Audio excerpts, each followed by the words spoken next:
Olá pessoal, estaremos hoje trabalhando psicofarmacologia, tá? Como todos vocês já pagaram a parte de farmacologia, então vocês já têm a noção com relação à dosagem,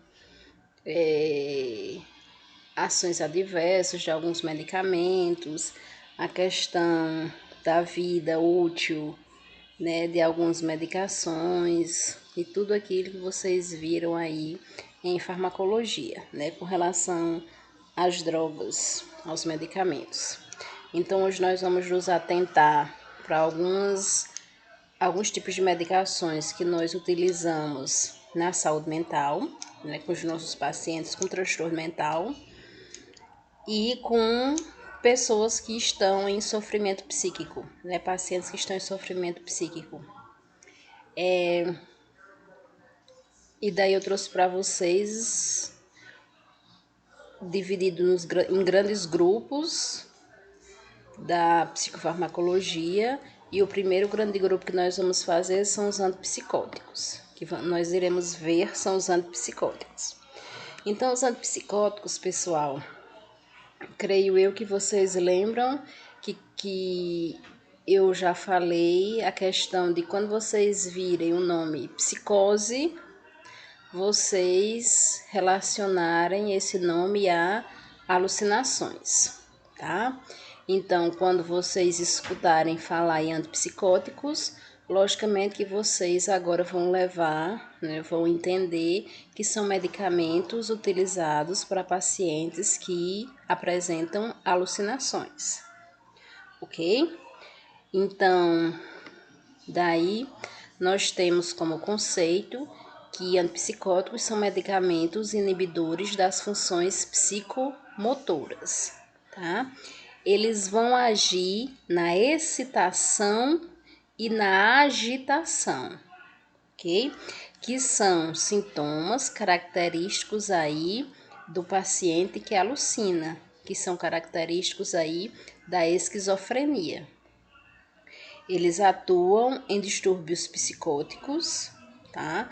Onde eles vão minimizar os sintomas dos delírios, as alterações de delírios e as alterações das alucinações, tá? Além disso, nos pacientes com esquizofrenia, eles irão ativar, né? Eles irão inibir, tá? A questão da motricidade, porque eles são pacientes que não param, que eles estão sempre agitados, andando, pegando em coisas, certo? E a medicação ela tende a inibir aí essa agitação, essa mobilidade excessiva que é característica aí do paciente esquizofrênico. E daí nós temos dentro dos antipsicóticos dois grupos aí, né, duas classificações, que são os antipsicóticos típicos, que entra aí os sedativos e os incisivos, e os antipsicóticos atípicos, tá? Os típicos, eles vão atuar, né, na agitação psicomotora, através dos sedativos, tá? O principal efeito dos antipsicóticos típicos sedativos é minimizar, é inibir a agitação psicomotora. Aí veja bem, quando a gente fala em diminuir essa agitação psicomotora, nós não podemos querer que o nosso paciente fique quietinho, imóvel, tá? Na realidade, é inibir, é minimizar. Mas toda medicação, nós temos que deixar o paciente, digamos assim, não sedado, ok? Esse não é o intuito, tá? Que até os familiares, né, muitas vezes quando eles chegam, eles dizem assim, o paciente está lesado, ele não tem nenhuma reação. E na realidade não é esse o intuito. diminuir, né, a agitação que ele tem, para que ele possa se sentar, para que ele possa realizar alguma atividade, né, dentro das oficinas, ok? Então, a partir do momento que nós, né, como enfermagem, observamos aí essa questão psicomotora, onde o paciente ele parou, né, onde ele está em estado aí estupor, crepuscular, né, parado, imóvel. Isso não é o intuito do antipsicótico típico sedativo, é realmente minimizar e ele consiga sentar e fazer alguma atividade, ok? Então, nós temos que rever, né, caso o paciente fique com essa sintomatologia e levá-lo novamente para que o psiquiatra reveja essas dosagens. Já os incisivos, eles vão atuar no delírio e nas alucinações, tá? Eles vão inibir, como disse aqui, um efeito de remoção de delírios e alucinações. Os incisivos, eles têm pouca capacidade de sedação, tá? Porque realmente as medicações com relação à diminuição da psicomotricidade fica aí com os sedativos, certo? Os incisivos eles vão atuar mais nos delírios e alucinações. E aqui, pessoal, eu trouxe alguns exemplos, né, de nomes comerciais e princípios ativos, tá? Com relação aos antipsicóticos típicos sedativos.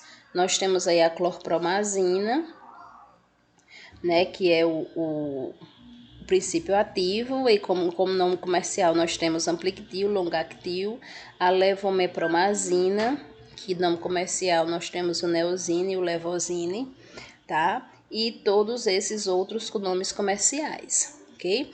Tanto a clorpromazina como a levomepromazina, eles são muito distribuídos dentro dos CAPs, tá? Na atenção aí farmacêutica, né? E nós temos os antipsicóticos típicos, né, os incisivos, que nós temos o mais comum aí, né, o haloperidol, que é o Aldol, tá? E daí eu abro um parênteses para vocês com relação ao Aldol, porque quando a gente for ver as reações adversas, né, os efeitos colaterais dos medicamentos, dos antipsicóticos, nós vamos ver que o Aldol, ele tem, né, ele traz um efeito para o nosso paciente que a gente chama de impregnação. Esse efeito, ele deixa muito nosso paciente com tremores nos membros superiores e membros inferiores, e também ele deixa com um aspecto meio de robô, tá? E nós temos que realmente rever essa medicação juntamente com o psiquiatra, para que esse paciente, né, venha aí a diminuir esses tremores e fique com um estado mais alerta, não fique tão com uma rigidez muscular, tá? Porque temos que lembrar que o nosso foco é o quê? Levar esse paciente para a sociedade. Então, eu tenho que levar esse paciente para a sociedade alerta, não é? Saudável, psicologicamente, e que as medicações estejam fazendo aí o efeito desejado. E aí nós temos os antipsicóticos atípicos, tá? Eles são considerados atípicos porque, na realidade, a vida diária deles, né, dessas medicações, ela é mais curta, então o paciente ele tem que fazer mais uso das medicações, porque elas têm um período curto de vida, tá certo? Ao contrário dos típicos, que eles têm uma vida, né, a medicação tem uma vida mais longa, e muitas vezes o paciente faz uso de 2 diariamente, tá? Os atípicos, alguns são mais caros, tá? Alguns vêm para atenção secundária, certo? E a vida, né, útil deles, ativa deles é mais curta, fazendo com que o paciente faça mais uso da medicação, tá? Um bem conhecido aí que nós temos é o risperidona, também é entregue, aí nós encontramos ele entregue aí no CAPS, ok? Com relação aos efeitos colaterais dos antipsicóticos, nós temos 4 efeitos colaterais que nos chamam a atenção, tá certo? A reação do estômago aguda.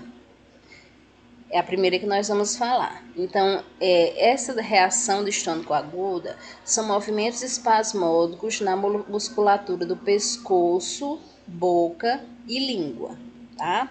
Esses movimentos, pessoal, fazem com que o paciente muitas vezes ele crie certos tics, tá? Que aí, quando as doses dessas medicações elas estão muito altas, esses tics eles tendem a serem mais intensos, ok? E nós precisamos observar esses pacientes, tá? Esses espasmos de vez em quando que ele vai apresentar. O outro efeito colateral, né, o parkinsonismo medicamentoso, tá? Que é muito característico das pessoas que têm Parkinson, tá? E também é muito, né, aí presente nos pacientes que fazem uso de Aldol, ok, pessoal? O parkinsonismo medicamentoso, o paciente ele vai apresentar tremor de extremidades, tá? Hipertonia, rigidez muscular e fáscias inexpressiva. Então, quando próximo semestre vocês forem estudar saúde do idoso e daí vocês forem estudar Parkinson, tá? Vocês vão ver que essas são as características de um paciente com Parkinson, ok? E puxando mais uma vez aí para a questão do Aldol, essas características são características de impregnação do aldol. Essa impregnação ela já é característica de todo paciente que faz uso de aldol, tá? Seja ele em comprimido, seja ele líquido, tá? Seja ele injetável. E daí nós precisamos ter o cuidado com relação a dosagens muito altas, tá? Elas devem ser consideradas quando esses sintomas estão muito intensos, tá? Porque nós iremos observar esses sintomas do nosso paciente que faz uso de Aldol. Mas quando esses sintomas estiverem muito intensos, nós temos que rever essa medicação junto com o psiquiatra aí, para que essas medicações, para que essas características, essa sintomatologia, ela seja diminuída. Outro efeito colateral que nós temos é a acatesia. É uma inquietação psicomotora, desejo incontrolável de movimentar-se. O paciente assume uma postura típica de levantar-se a cada instante, andar de um lado para o outro e, quando compelido a permanecer sentado, não para de mexer suas pernas. Essa acatesia, pessoal, na realidade, um paciente esquizofrênico, que são os pacientes que mais fazem uso de antipsicóticos, né, que são os que alucinam, eles já têm essa agitação psicomotora devido à esquizofrenia, tá? As medicações, elas vão inibir essa agitação psicomotora, certo? Que está aí nos antipsicóticos típicos sedativos, diminuir essa agitação psicomotora, tá? Só que o paciente ele pode apresentar como efeito colateral essa acatesia, por quê? Porque o corpo dele vai tentar controlar, tá? O que ele estava fazendo por demais, que era andar demais, sentar, levantar, tá? E daí, devido à medicação que vai começando a ter esse controle, mas mesmo assim o paciente ele pode apresentar, né, essa inquietação ainda muito visível, tá? ela vai ser controlada, a agitação psicomotora está controlada, mas o paciente pode apresentar, né, essa agitação, esse incômodo aí, né, nas pernas e nessa questão de estar sentando e levantando, ok? E nós temos a discinesia tardia, que geralmente pode ocorrer após 2 usos de medicação dos antipsicóticos. São movimentos involuntários, principalmente na musculatura oro-língua facial, ocorrendo protrusão da língua com movimentos de varredura látero-lateral, acompanhados de movimentos sincrônicos da mandíbula. Então, veja bem, isso aqui, pessoal, nada mais é, tá, do que a gente observa muitas vezes o paciente com a língua, tá, fazendo círculos com a sua língua, tá certo? Muitas vezes a boca está fechada e ele tá lá fazendo círculos, como se tivesse limpando a boca com a língua, certo?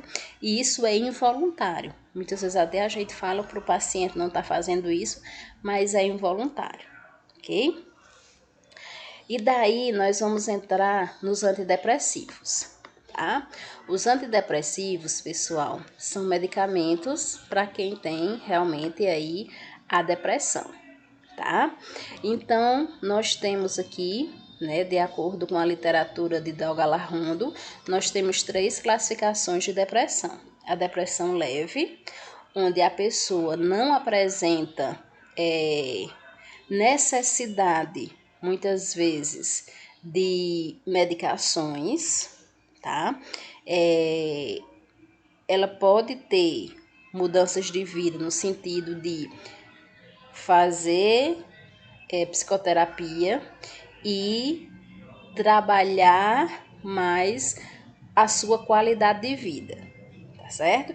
Se ela conseguir viver bem, né, sem fazer uso da medicação, ela pode sim viver aí com a psicoterapia e as mudanças de vidas para uma melhor qualidade de vida, tá? É a depressão moderada, mudanças de vida, mais o auxílio médico. Então, essa depressão moderada, a pessoa ela vai apresentar mudanças de vida no sentido de que ela pode apresentar crises de depressão e muitas vezes passar uma semana sem ir trabalhar. Ela pode não conseguir mais desenvolver algumas coisas dentro de casa, tá? E ela vai precisar fazer uso de medicações. E na depressão grave, né, são casos de urgência, né, onde muitas vezes esse paciente na depressão grave, ele pode apresentar alucinações, tá? E daí, além de fazer uso dos antidepressivos, ele também pode fazer uso dos antipsicóticos, tá? No caso aí, os antipsicóticos típicos incisivos, que vão aí minimizar a questão das alucinações, ok? E daí eu trouxe uma figurinha aqui para que vocês entendam a questão, né, da depressão. Nós iremos reforçar isso quando a gente for ver o transtorno depressivo, tá? Mas a princípio ele vai ocorrer, né, de acordo com a diminuição dos neurotransmissores. Os neurotransmissores é que são responsáveis por algumas dimensões do nosso ser, como por exemplo, a alegria, o humor, na realidade, a memória, o comportamento, a afetividade, tá? Os neurotransmissores, eles trabalham nessas dimensões do nosso cérebro, tá? Nessa região frontal do nosso cérebro, os neurotransmissores vão cuidar, né, dessas dimensões. Aí o que é que acontece? Vocês observam nesse primeiro figurinha aqui, cheio de pontinhos azuis e rosas, e lilás, né? Esses pontinhos é o que a gente chama de neurotransmissores. E daí vocês observam que tem bastante, certo? Então aqui é um fluxo normal de neurotransmissores. Nós temos vários tipos de neurotransmissores que podem estar trabalhando aí, né? A questão da acetilcolina, que vai trabalhar na nossa memória, a questão da dopamina, que vai trabalhar no nosso humor, na nossa afetividade, tá? E vocês observam aqui nessa outra figurinha que os neurotransmissores e os pontinhos estão bem menos. Então, isso quer dizer que o fluxo dos neurotransmissores, eles estão diminuídos, o que pode, né, caracterizar aqui um paciente com depressão, ok? E daí, pessoal,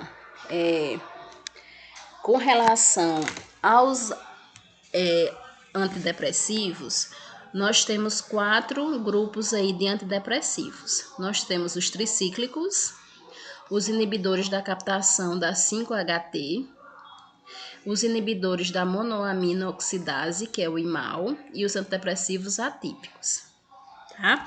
Quem vai dizer qual, né, vai se encaixar aí na vida do paciente realmente é o psiquiatra, tá?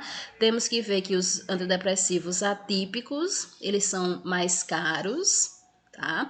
E tem uma vida útil mais curta, fazem com que o paciente tenha que fazer uso de mais medicamentos no dia, tá? Os demais têm uma vida maior, tá? E daí o paciente vai ter que fazer uso de menos comprimidos diariamente, ok? Aí ambos, né, para eu não estar repetindo cada um, todos eles, aliás, ambos não, né, todos eles, vai apresentar os mesmos efeitos colaterais, tá? Que é a questão da sedação, convulsões, erupções alérgicas, hipotensão, disritmias cardíacas, vertigem, ansiedade, náusea e disfunção sexual, tá? No caso dessas sedações e das disritmias cardíacas, daí a importância de nós sabermos se esse paciente ele apresenta outras patologias, tá? Assim como na vertigem também, tá? A hipotensão também entra aí, certo? Na questão das disfunções sexuais, nós temos que ver se esse paciente vai realmente aderir a essas medicações, porque devido a alguma disfunção sexual, como por exemplo a diminuição da libido, muitas vezes o paciente ele para de fazer uso dessas medicações, ok? Aí eu trouxe só os nomes comerciais e os princípios ativos de cada grupo, tá? Nós temos aqui os tricíclicos, a imipramina, que é o tofranil, a amitriptilina, que tem como nome comercial, né, o amitril, o triptanol, a clomipramina, que é o famoso clor, tá? Esses daí são distribuídos no CAPS, ok? Os inibidores da captação do 5-HT, nós temos o citalopram, tá? Que é o cipramil, e a fluoxetina, aqui também com vários nomes comerciais, né? A paroxetina e a sertralina. Todos eles são distribuídos no CAPS. E aqui eu abro um parênteses para a gente falar um pouquinho sobre a fluoxetina, tá?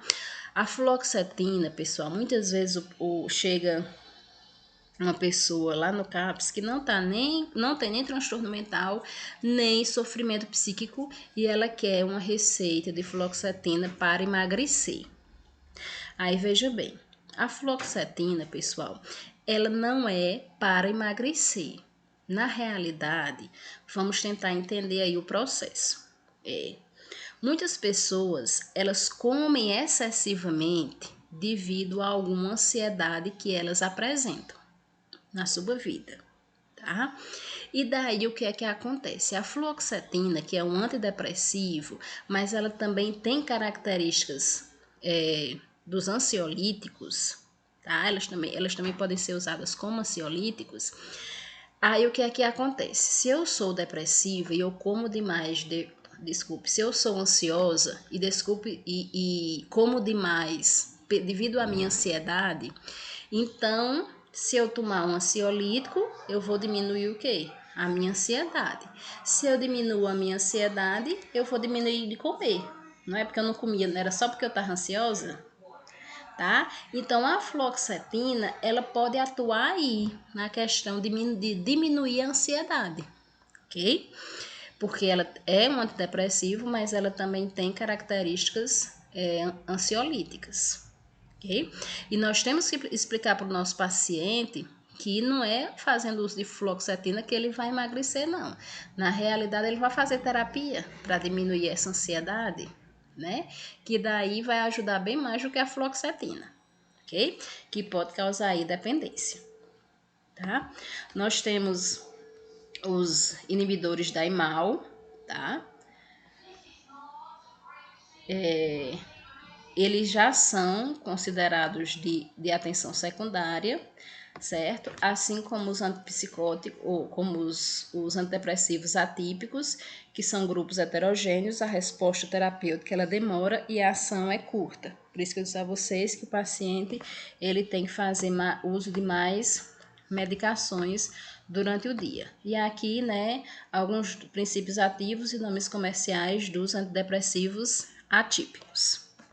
Ok, pessoal?